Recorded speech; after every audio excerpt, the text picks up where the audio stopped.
네트워크 뉴스 오늘은 충북 소식입니다. 김영환 충북지사가 추진하는 이른바 충북지원특별법이 빠르게 틀을 잡아가고 있습니다. 법안에 담길 핵심 내용은 정해졌고 다음 달 국감이 끝나면 국회 공청회가 예정돼 있습니다. 규제로 고민하는 경북 강원권 지자체들과 연대해 법을 통과시킨다는 구상입니다. MBC 충북에서 정재영 기자입니다.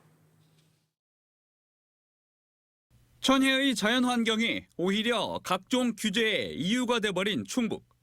김영환 지사는 취임 이후 공식 자리가 있을 때마다 합당한 보상이 필요하다고 호소해왔습니다. 도의원, 국회의원 등과 함께 이를 위한 특별법 추진을 선언한 지 일주일 만에 핵심 내용이 공개됐습니다. 일단 충북과 같은 규제 과잉 지역에 대해 국가가 종합발전계획을 세우도록 의무화해 포괄적인 지원 근거를 만들겠다는 계획. 그 계획에 따른 사업비의 국가 부담과 대규모 국책사업에 대한 예비 타당성 조사 면제, 정주 요건 개선 책무 등을 규정해놓고 교통망 건설이나 수변 지역 규제 완화 등 충북 사례를 한꺼번에 적용하려는 겁니다. 전체 국민들이 볼 때 납득할 수 있고 공익적인 것을 넣어야 이것이 성공할 수 있고 그 가운데서 부분적으로 우리의 규제 문제를 풀어나가야 된다 그렇게 생각하고 있습니다. 특혜 시비를 미리 차단하기 위해 법안 명칭에서도 바다 없는 충북이 빠집니다.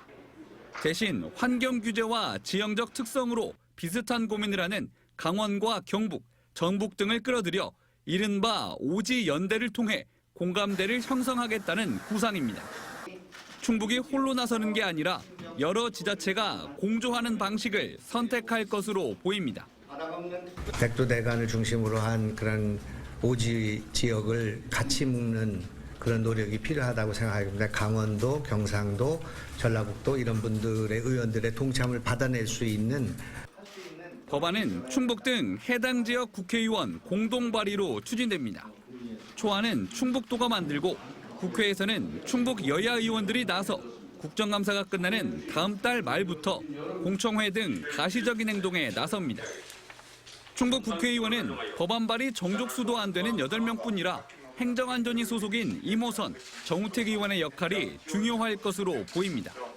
우선 법안이 잘 다듬어서 제대로 된 법안이 나와야 다른 의원들도 공감할 거 아니겠습니까? 그래서 그거를 잘 만들어 주십사 제가 오늘 지사께 부탁을 드렸습니다.